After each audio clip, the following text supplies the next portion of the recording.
Malkajgiri parliament నియోజకవర్గంలో ఏ వ్యక్తి నిలబడ్డారు లేకపోతే ఎవరికి టికెట్ ఇచ్చారన్న అంశం కన్నా ఏ పార్టీ నిలబడుతుందన్నది ఇక్కడ ముఖ్యమైన విషయం.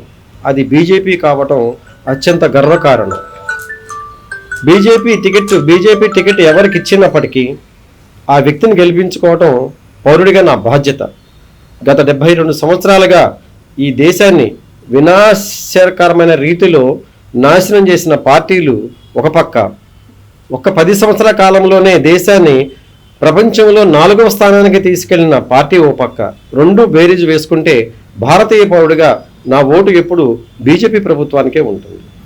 అందున గత ప్రభుత్వం యొక్క నిరంకుశత్వాన్ని, అధికార ప్రీతిని, నిర్లక్ష్యాన్ని ఎండగట్టి ధైర్యంగా బయటకు వచ్చి నిలబడిన ఈటెల రాజేంద్ర గారి మహోన్నత వ్యక్తిత్వం ముందు మిగతా 2 కాంగ్రెస్ పార్టీ కానీ బీఆర్ఎస్ పార్టీ కానీ దిగదుడిపే. ఆనాడు హుజూరాబాద్ ప్రజలు సరైన నిర్ణయం తీసుకొని ఈటెల రాజేందర్ని గెలిపించడం ద్వారా బీఆర్ఎస్ యొక్క పత్రానికి నాంది పలికారు. అదే బీఆర్ఎస్ ప్రభుత్వం ఇవాళ ఏ స్థితిలో ఉందో, ఆ నాయకులు ఎటు వెళ్తున్నారో మనకు తెలుసు. నాయకులు ఎలా ఉన్నా ప్రజలు మాత్రం బీజేపీ పార్టీ వైపే ఉన్నారు. ఇక్కడ ఇంకొక ముఖ్యమైన విషయం నేను మీకు తెలియజేదలుచుకున్నాను ప్రజలకి ఏమంటే, గత ఎలక్షన్లలో రేవంత్ రెడ్డి గారు కొడంగల్లో ఎమ్మెల్యే అభ్యర్థిగా ఉన్నప్పుడు పట్నం మహేందర్ రెడ్డి గారి సోదరుడు నరేందర్ రెడ్డి గారు చేతులు ఆయన ఓటమి పాలవలసి వచ్చింది. ఎలాంటి నీతి నియమాలకు ఈ కాంగ్రెస్లో ఉండవు అన్నదానికి ప్రత్యక్ష నిదర్శనం ఏంటయ్యా అంటే, ఈరోజు అదే మహేందర్ రెడ్డి గారి సతీమణిని మల్కాజ్గిరి పార్లమెంట్ నియోజక అభ్యర్థిగా కాంగ్రెస్ ప్రకటించింది.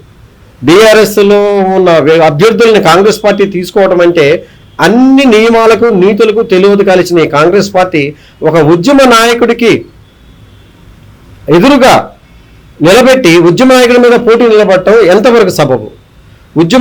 ఉద్యమకారులను ఆదుకుంటాను, ఉద్యమకారులను బీఆర్ఎస్ ప్రభుత్వం నిర్లక్ష్యం చేసిందని చెప్పి అధికారంలోకి వచ్చిన రేవంత్ రెడ్డి తెలంగాణ సాధనలో అత్యధిక సమయం కేటాయించి అనేక బాధలు పడి మొదటి నుంచి ఆర్థిక పరిస్థితులను ఎదుర్కొని నిలబడ్డ మన ఉద్యమ నాయకుడు, తెలంగాణ ఉద్యమ నాయకుడు మన ఈటెల రాజేంద్ర గారి మీద పోటీకి నిలబడటం ఏ సంప్రదాయానికి, ఏ విలువలకి కాంగ్రెస్ విలువ ఇస్తుందో మనం తెలుసుకోవాలి, ప్రజలు తెలుసుకోవాలి.